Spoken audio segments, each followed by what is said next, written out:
The term Souls-like is thrown around a lot these days. Any game with a focus on difficulty is described this way, rendering the comparison to the Dark Souls franchise almost moot. In reality, only a few games can be directly compared. The Surge, Lords of the Fallen, and Bound by Flame are some top-of-the-head titles. Earlier this year, Nioh joined the group on PS4 and has now received a PC port with all downloadable content thanks to Koei Tecmo Games. And despite some glaring port issues, this is probably the highest point the genre has ever seen.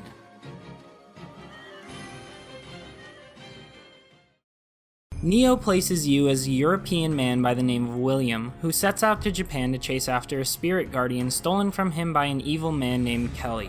Upon arrival, you find that Japan has been at war for the past century over a mysterious material known as Amrita. William agrees to help fight on one side of the war in exchange for help finding Kelly. What follows is a series of battles between the two opposing leaders, Tokugawa Ieyasu and Ishida Mitsunari. Cutscenes involve a lot of back and forth while sitting around, with all the action saved for in-game activities. They're fully voiced in Japanese, with William being one of the only English-speaking characters. If you're not entirely paying attention to each story event, you will get lost. There's a wide cast of characters, each with a variety of intentions and reasons for being in the war. Had the cutscenes been more engaging than stale conversation after conversation, it would have been easier to care about them. Even with the in-game glossary to go back and read about each event, I still had to spend some extra time online researching what was going on. You're better off going along for the ride and enjoying the excellent gameplay established here. Nioh is hard, much harder than any of the other games mentioned. To combat this difficulty, it gives you a deep variety of tools to master.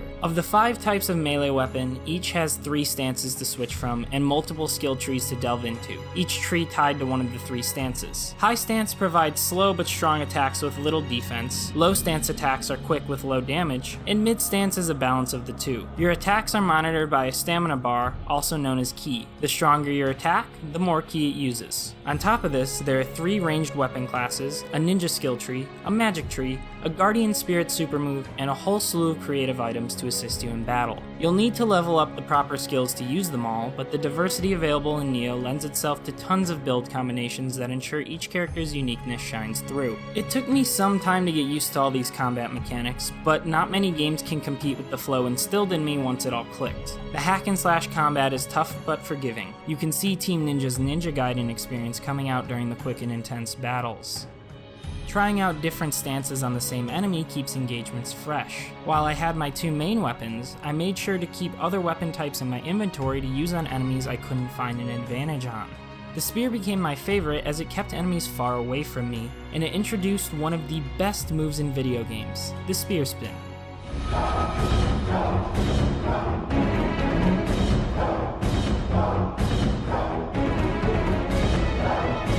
There are some really cool skills to try out. The skill tree starts with basic spin moves and evolves into airstrikes and intricate 3-part sword swings. Some skills only activate when switching stances mid-combo, while others are strictly for a specific stance. Defeated enemies drop Amrita, which is used to level your character up. Should you die in battle, your guardian spirit and all of your gathered Amrita stay at your point of death and must be recovered to get it back.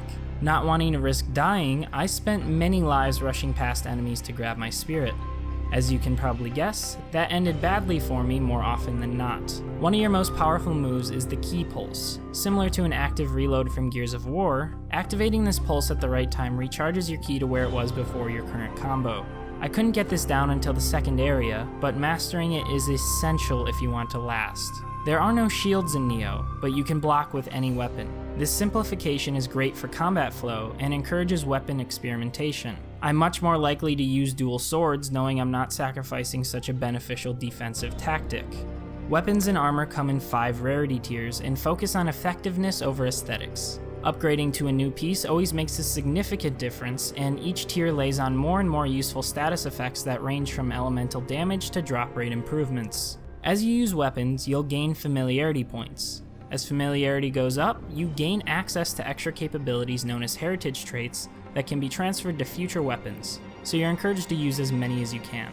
Mid-game, I became so attached to one of my spears that I didn't want to trade it out for a more powerful one. Nioh addresses this with soul matching, which raises a weapon's power but carries over abilities. Old weapons can be donated to a shrine, Nioh's equivalent of a resting point, for Amrita. Shrines are littered throughout levels and provide a ton of benefits. Here you can level up, summon other players for help, redistribute your magic points, and choose your Kodama bonus. Kodama are little green characters hidden throughout missions. Collecting them unlocks drop rate bonuses for items or Amrita. I spent a lot of time tweaking my build and searching through storefronts at the world map. It's hard to resist Nioh's combat system calling me back to the action, but resisting that urge made the late game much easier for me. The most prominent visuals on the map are main missions and submissions. I made the mistake of ignoring most side missions in the first area, and after a boss in Area 2 kicked my ass for the 15th time, I went back to gain some levels. One level had me playing through the same area backwards with new enemy placements, while another had me search out every single monster. These were cool twists on the normal head straight to the boss missions, and from then on I tried doing every single one. I enjoyed looking forward to what the challenge would be next.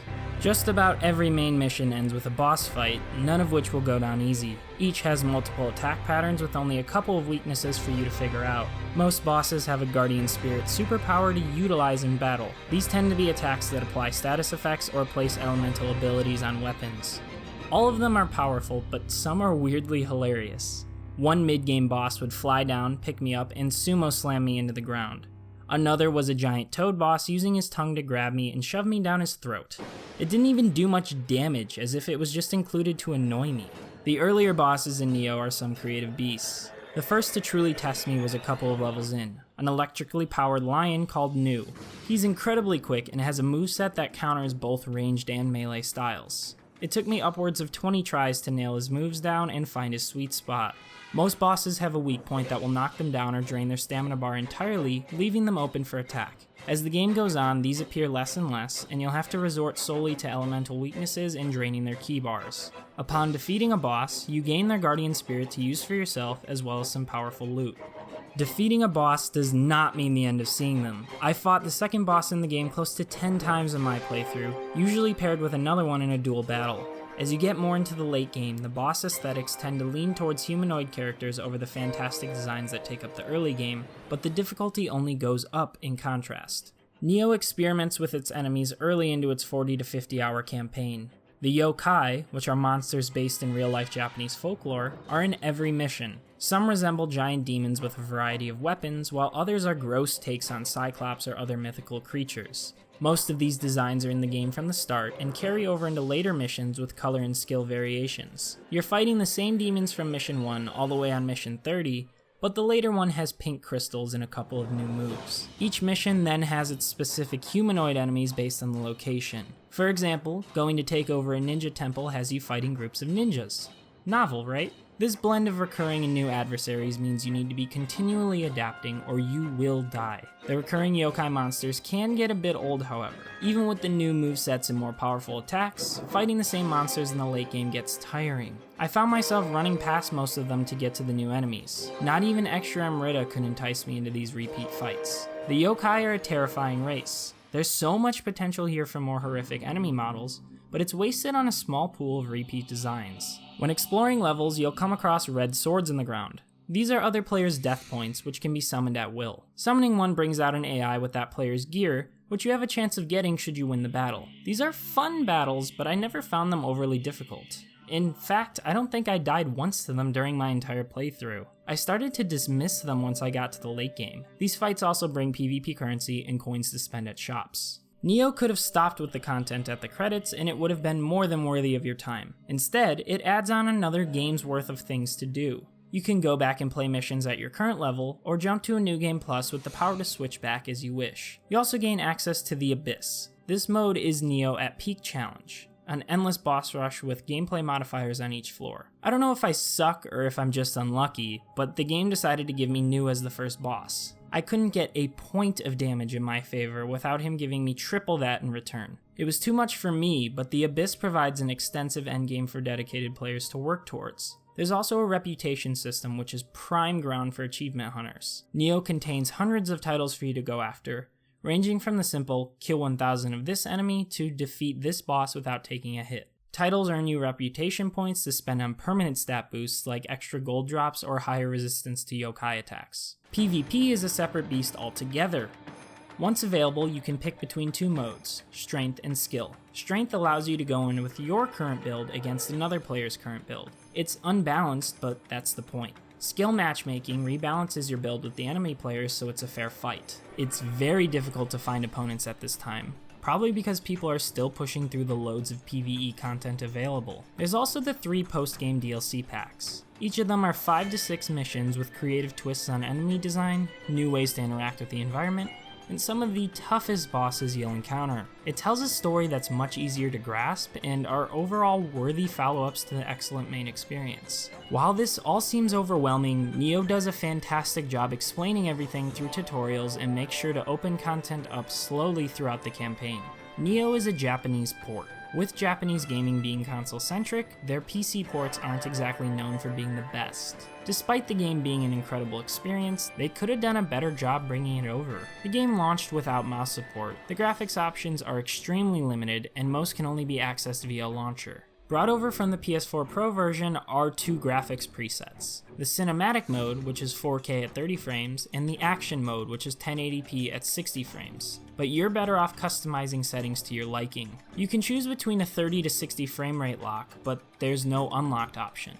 There are no anti-aliasing options. Instead, you can choose between a low, medium, or high rendering resolution, which is different from screen resolution. You can then customize shadows and toggle ambient occlusion, motion blur, and dynamic reflections. Running on a GTX 1050 Ti with 4GB of video RAM, I had some issues keeping above 50 frames with shadows on at 1080p. Toggling them off with everything else on high kept me near 60 a majority of my playtime, with occasional drops to the low 30s at random points. There were some spots when frames would jump from 60 to 30 almost every couple of steps, even indoors with very little going on. Loading times were quick enough, though I experienced 5 or 6 crashes during my 80-odd hours with the game. I couldn't find a particular reason why, as it sometimes happened during loading a mission and other times in the middle of a fight. Even maxed out, Nioh isn't particularly gorgeous to look at. The aesthetics are visually striking, with all sorts of colors and designs to oogle over. That said, the game fails to shake some kind of murky haze that falls over everything. AA customization and some sort of bloom would have went a long way in making this port lean more towards eye candy status. It's a shame too, because Nioh features some fantastic level design. You'll explore everywhere from grimy underground graveyards to snow-capped mountains,